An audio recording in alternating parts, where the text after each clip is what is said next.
Jim Duke Radio Network. For we are opposed around the world by a monolithic and ruthless conspiracy. What is at stake is more than one small country.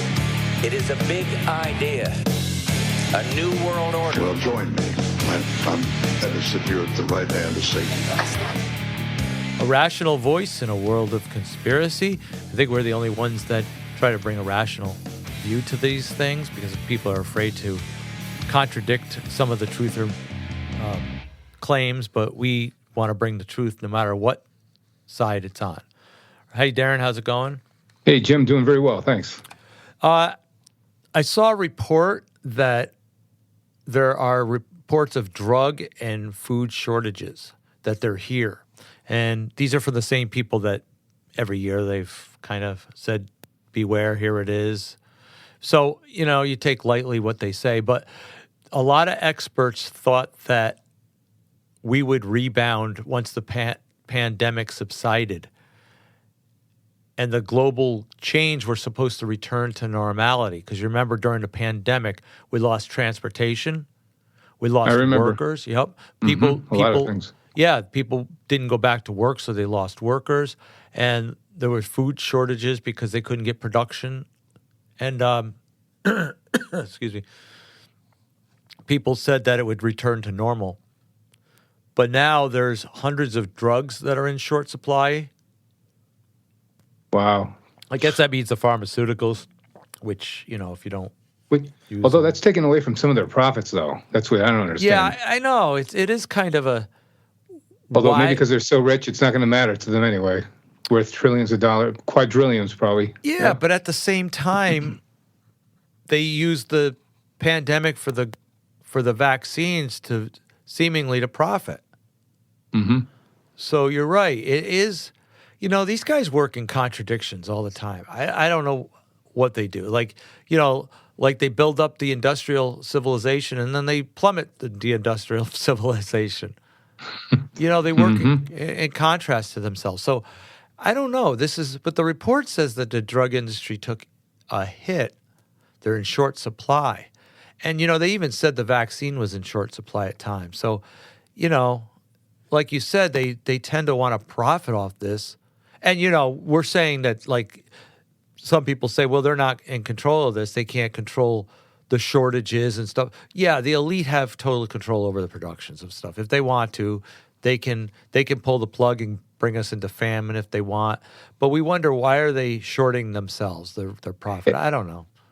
And not only that, but wherever they're losing in this area with money, they're probably making it somewhere else. Yeah, they tend to do that. They tend to do that. That's how the movies work, I know. The Hollywood industry, they say, oh, that was a flop. They didn't make money on that. But they will rather put a flop out there with a message, with an agenda, and let it flop and then profit from the other movies just to make a point. So I don't know if these guys operate on the same principle, but... and CNN was admitting that we are in the midst of the worst food crisis in modern history. Meanwhile... Orchestrated. Yeah, I know. You have to wonder, they could do something about this. They don't have to let inflation prevail. They don't have to stop transportation.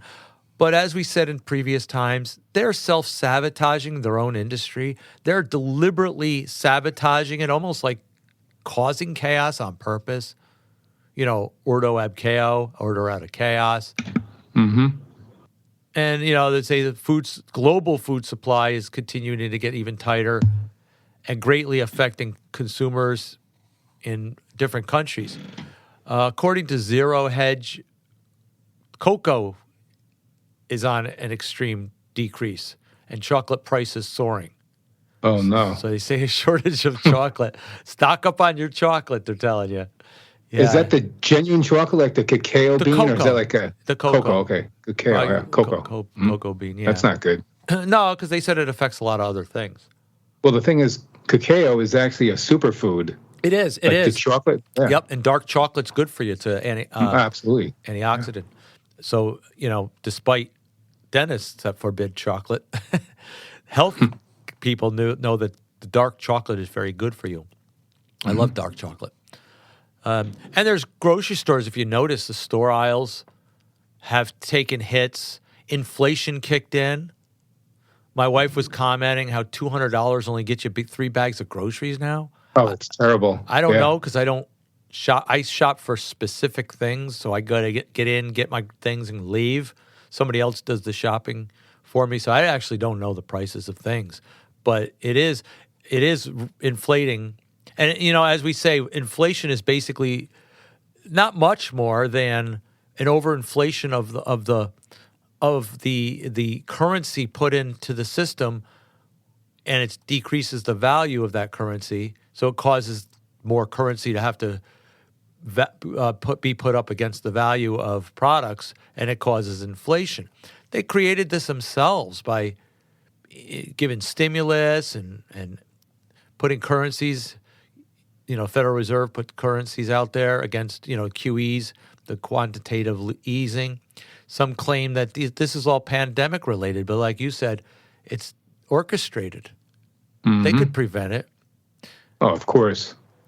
There was also a claim that state and federal government provided a large amount of food during the pandemic to help more people in need, that the supply lines are just slow to replenish.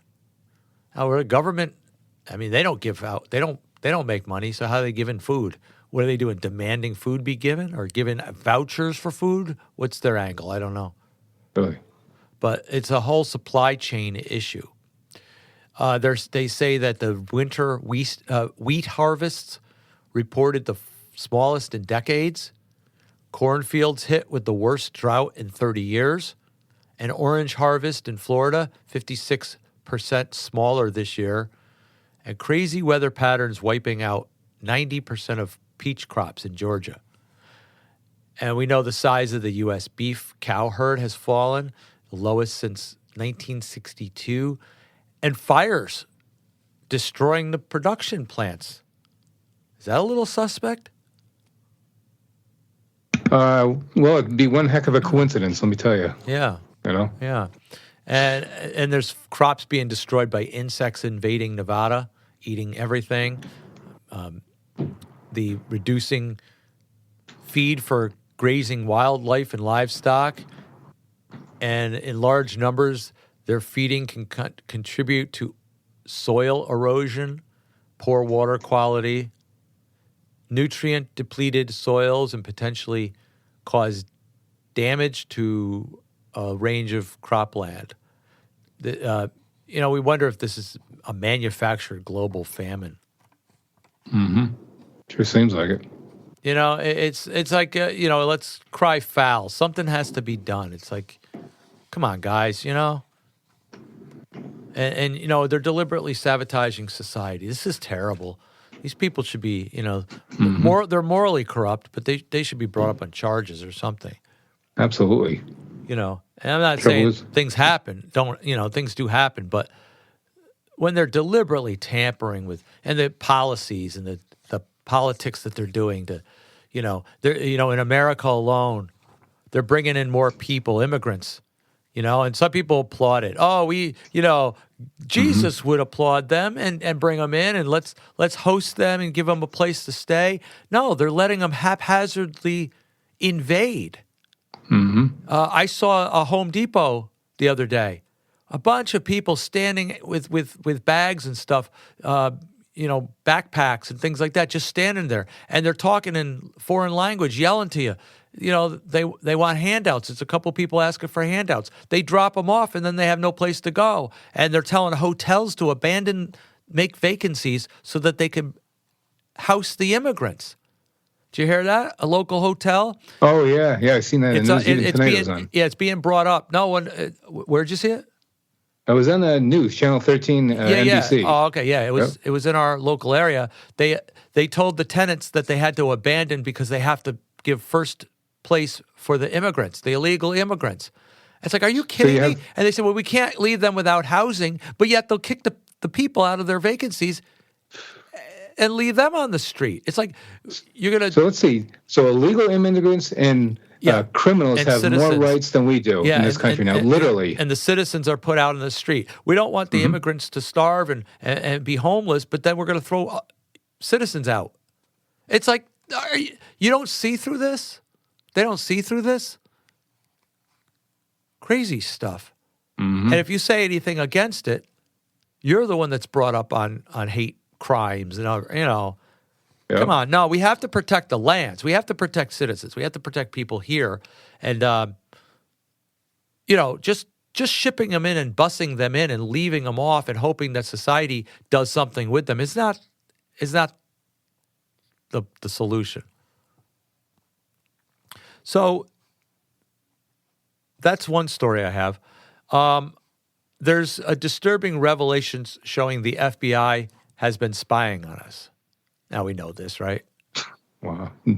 Yeah, remember years ago when we were told that, when we told people that the FBI were spying and they had surveillance on citizens, and, we didn't even know about the NSA back then.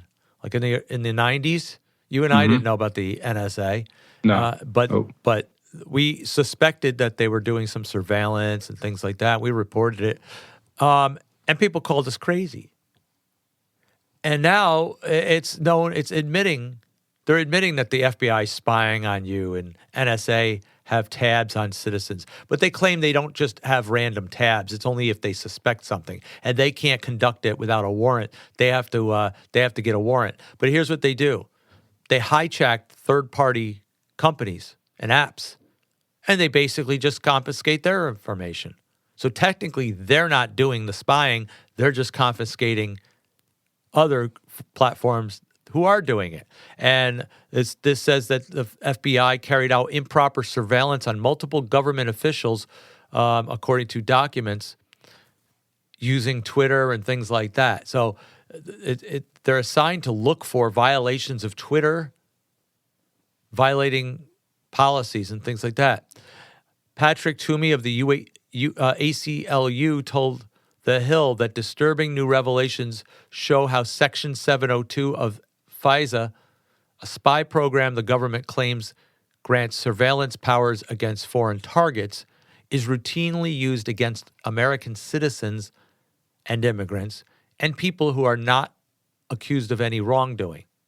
So people say, I have nothing to hide. They're not going to come after me. Yep, people that aren't even accused of anything. They're just randomly surveilling. The FBI previously admitted over 275,000 instances of improper use of 702 database. The FBI has faced accusations that the agency has become politicized in cases involving pro-life advocates, parents protesting at school board meetings, and was involved in censorship following reports based on documents released to journalist Matt Taibbi by Elon Musk, the owner of Twitter. So it was a report that they were using Twitter's resources and going into violations, looking at random accounts. Yeah, just to see what people are saying. Wow.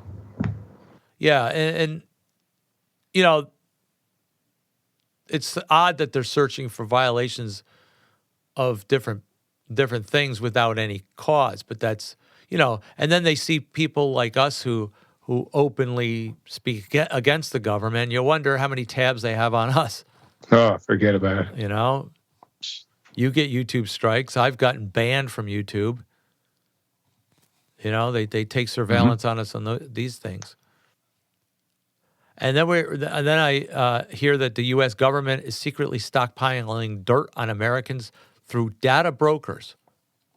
A report reveals that the U.S. government has been using taxpayer dollars to purchase troves of private information on American citizens collected from third-party data providers. See, the apps are allowed to collect the information, but what say that they yield to government agencies and let them have the information? They could sell the information if they want. They can they sell to ad campaigns. So it's easy to get. It's easy for the government to say, we don't spy on people. We're not allowed to do that. Oh, yeah, but you can get the information of people that do that. So they do that. They're just, covering it up. It's called a nightmare scenario, according to privacy advocates, that the government's secret data accumulation scheme involves a large amount of sensitive and intimate information about American citizens. Senior advisors informed Avril Haines, the director of National Intelligence, DNI, that the size and scope of this data accumulation scheme is vast. Minute details of ordinary citizens' lives were sold to the government by data brokers that handed it over for cash, much like a drug deal. The report states that the government believes it can persistently track the phones of millions of Americans without a warrant as long as it pays for the information. That's what I'm saying they're doing. And once you're censored, you're on the way to totalitarianism, says Robert Kennedy Jr. I still don't know about him, you know. Oh, I know it. But anyway, we got him as a Democrat, but who knows? Yeah. So a subcommittee operating within House Judiciary Committee said a hearing was intended to examine the federal government's role in censoring Americans. Big tech's collision with out-of-control government agencies to speak silent speech.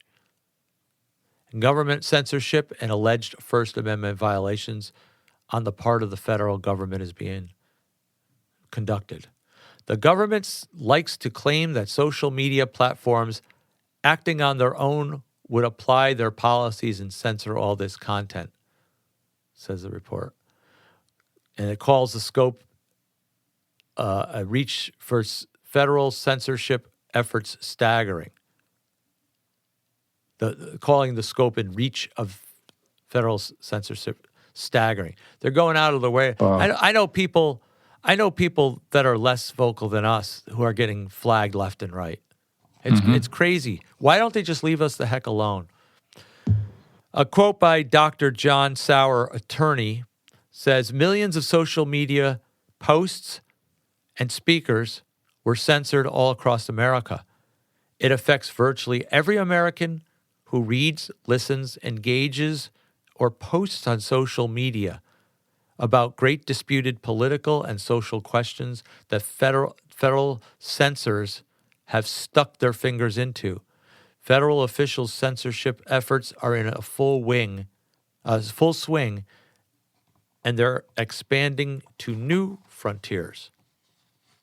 These are people that are attorneys of the defense of these things. So technology is really starting to interfere in our lives and surveil us. Oh, it is. Everybody's aware of that fact now. Everyone. Yeah, and they once weren't. So they ought to owe us an apology for bringing this out in the past. So technology is growing in surveillance. So the smart city technology includes high-definition internet connection, surveillance cameras, license plate readers, facial recognition scanners, and speakers. Allows uploading personal data in real time to be used and analyzed by law enforcement, financial decision makers, and other third-party stakeholders. So they're already using biometric digital ID, driver's license in certain places. I did a report, I don't know, like 7 years ago, that I got a fellow in India asked me to look into this stuff, and I did. I was one of the first to bring this out. Of course, I don't get the credit for it. Lisa Havens and other people get the credit for it. But I had brought this out a long time ago, that they practiced this ID system in India called the Aadhaar Biometric ID. It's called the Unique Identification Number, UID, introduced to India and its 1.2 billion residences, and already 600 million had supposedly complied in order to get benefits. And this was part of the Unique Identification Authority of India, UIDAI, proposing to prevent identity theft, but it's also for surveillance. Part of the United Nations ID4D program that we're going to introduce it through a global global government identification. This is in compliance with the 2030 agenda. And it supports sustainable development to be able to monitor how many people are living for the resources that are available. In other words, depopulation. India is very technologically advanced, by the way. Are they? More so than people realize. Yeah, I know there's pockets that are. People see the poverty sections, but those are only sections. Right. And we did the East India British Company, where the company has a palace in the middle of the poverty, but now it's starting to develop. It's got development, like you said. The global establishment at all levels of government is working with corporate America towards the online digitization of everything, whether it's energy usage, transportation habits, healthcare, government services, your appliances, and banking and financial practices, or our buying habits, eating too much meat or buying too much ammo, whatever. The system wants to have all inventory calculations and monitoring of it placed on a centralized digital ledger powered by AI and blockchain. And we do know the health system under the United Nations and the WHO was promoted. They want to put symbiote technology into us to measure our DNA to find out what our DNA is lacking and to use credit scores on whether we're worthy to buy or sell in the system. I'm not saying it's the mark of the beast, but it relates to that sort of idea. You can't buy or sell without it. But this is the city.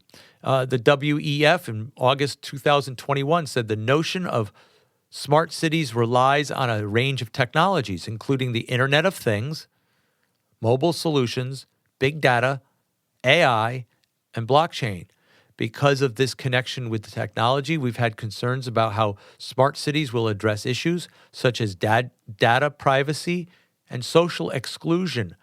We see a risk that urban areas with poor internet web connection could be left out of the smart city trend. I'd rather be left out of the smart city trend. Oh, I know. And you also have the 15-minute cities now, too. What is that? 15-minute cities. I haven't heard that one. It's probably similar. They're trying to get people out of. They don't like people living in the country. Oh, I know that.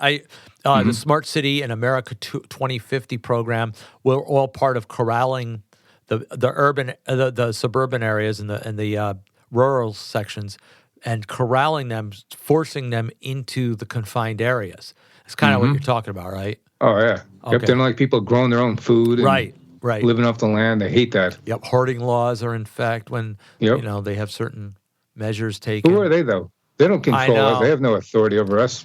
Technically speaking, they don't. If we band together, we can defeat these people, these elitists. So AI fits into this rising anti-humanism agenda. ChatGPT is getting famous, by the way. A lot of people are talking about now using it for conducting songs. And you don't need to have any ingenuity or creativity anymore. Just plug it in a computer and let the computer tell us what movies to form. AI has triggered fears about the coming age of machines, leaving little place for human creativity or employment. Even architects like Sam Altman, chairman and CEO of OpenAI, who developed ChatGPT, recently warned that AI poses an existential risk to humanity and warned Congress that AI can go quite wrong. These people are developing it, and then they're warning us against it. You talk about the double standard. It's kind of what you're talking strange. about. Yep. Really. And transhumanism leads to eventually anti-humanism. Using threat of crisis that pose need for further involvement to solve issues of climate change, economy, food supplies. This is all part of sustainable development. Pretty soon it's going to tell us how many people can live. Yep. And we know that there was a growing measure among the elitists to die off a majority of the population. As a matter of fact, anybody functioning in day-to-day functions must be embedded in the AI and in the biometrics and all this system. I remember people like Jacques Cousteau said we need to. What do you say? How many people he said to kill off? 1991, Jacques Cousteau said, in order to stabilize world populations, we have to eliminate 350,000 people a day. These people are serious. But everything's connected to monitor usage and, now thinking. They want to limit our thinking, our threat to individuality, and control personal freedoms. Yep, they made it a crime to say certain things. Now they're going to make it a crime to think certain things. Yeah, pretty soon. Yep. I don't think they can tap into our thoughts, but they definitely can test our biorhythms and our brain waves to anticipate what we're thinking at high levels. I don't know if they can actually tap in the energy of our mind. I still doubt that. But I do think that we give them enough information. People say, I don't know how they're reading my mind. They don't have to read your mind. First of all, if they can listen to you, they listen to your phones. If they can view you, because the snapshots go on every 5 seconds. I don't know if you know that. It's to refresh, but they claim that it does no harm. But they take pictures of us every 5 seconds. With that... Although the Alan Parsons Project band, Eye in the Sky, back in the 80s. Yeah, Eye in the Sky. I'm the Eye in the Sky looking at you. I can read your mind. Oh, yeah. Predictive programming. They tell us what we're doing. Yep. There you go. So, yes, they anticipate this. They want to do it. It doesn't mean they can, but they definitely want to. But they, all this stuff into integrating us into the system, and they know enough from our input of what we type on the. We're already all over the internet, and then they wonder how they know our thoughts. We tell them. We basically, everything is data-based, so everything you say goes into algorithms. They can test your trends. They can predict your habits. They don't have to read your mind. That's where people get it off. Right. They think they're reading their mind. Oh my gosh, they just predicted I needed shampoo. No, they know your buying habits and they got it registered and they know, they can figure it out. The calculation, odds, they can figure it out. But there is I believe this does lead to anti-humanism, leads to depopulation. Thomas Malthus warned in 1789 that overpopulation was the greatest threat to human prosperity. In 1968, biologist Paul Ehrlich, bestseller The Population Bomb, expressed certain that the surges in population would lead to mass starvation. And they made a point of adding sterilants to water supplies to prevent human productions. And then, like I said, United Nations Sustainable Development Club of Rome reported in 1972 preventing population growth. And then we have the elite like Jacques Cousteau saying we need to eliminate people. This is a whole plot to equalize the development to save the planet. But, it says that it leads to mass starvation. It's because they're preventing production of food. Mm-hmm. Of course, we're going to starve if they prevent it. Yep. And then there's transfers and policies, dedication to Gaia worship, Mother Earth. And we have nature is in harmony with humanity, but nature becomes precedent over humanity. Earth comes first, Earth first. Gaia, Mother Earth. Yeah, exactly. And Lucius Mother Trust. Nature. Yeah, Lucifer Publishing or Lucius Trust, who have a board place at the United Nations. They were actually part of the United Nations, and they tell the members how to conduct themselves, and they say the environment should come first, and they teach them how to be environmentally friendly, and how to lessen humanity in favor of nature. This has been going on. Maurice Strong, the writer of Agenda 21, was a Lucius Trust member. He was a theosophist. He was a member of the Golden Dawn. These are all cult groups that believe Lucifer should be enthroned and that the earth should have precedence over people. Because the people that they want to preserve are the elitists, those that are of higher intellect, according to their religion. Not you and I, not Christians, but them. And they want to sustain the world for themselves. Don't miss this, folks. This is not for your benefit. When they say benefiting humanity, they mean the greater humanity, the utopian elitists. And I have one more story. The court case ends when state decides it can't regulate thoughts directed towards God. In the United Kingdom, it decided that there was a case where they said a man was praying in a restricted zone around an abortion business. And they said, I'm sorry, we can't regulate thoughts directed towards God. Good for them. They didn't fall for it. Now they're going to regulate silent prayer. We suspect that you're silently praying to God. Well, they tried that with Daniel, didn't they? They did. Yeah, Daniel. Furnace went up 7 times hotter. Yeah, they said, well, they told Daniel he can't pray, and they said, well, you can only pray to the king's gods. And he says, oh, well, I'm praying, and he prayed, and he was thrown in. Was that the den he was thrown in first? Yeah, that was the den. That was the lion den with Daniel. You're thinking of the furnace with Shadrach, Meshach, and Abednego? Yeah, but thrown into the fire furnace, turned up 7 times hotter. Right, but Daniel would. Right. Yeah, he was thrown in the lion's den for not worshiping. I believe. Yeah.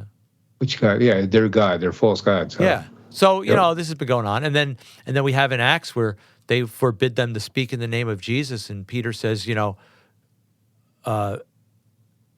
God we obey. We will obey God. Rather than man. When man violates God, we'd rather obey God. So this is definitely wartime. This is spiritual warfare, and this goes on, and we know it's going to go on. So don't fret, folks. Have your armor on. If you're a Christian, if you're not a Christian, then I guess you're gonna have to suffice for your own protection, and I don't know who you rely on. Can't rely on the government, can't rely on politicians.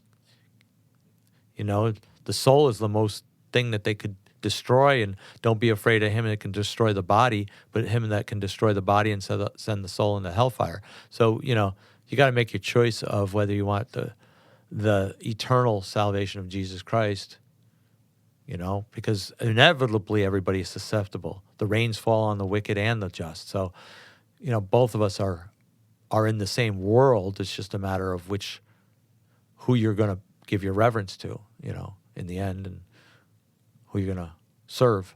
So, all right, Darren, that's about it. And folks, you can check out my podcast on any of your favorite apps. Subscribe to it. Give me a like on social media. My page is Facebook/Jim Duke Perspective. I want people to go there rather than the personal profile. I'm not upgrading at this time. I'm also on Twitter. I think it's JD Perspective there. And I'm on BitChute. I put some of the videos on there. And if you're so inclined, I have a Patreon page. You can subscribe to us at patreon.com/Jim Duke Perspective. Until next time, see you later, and God bless.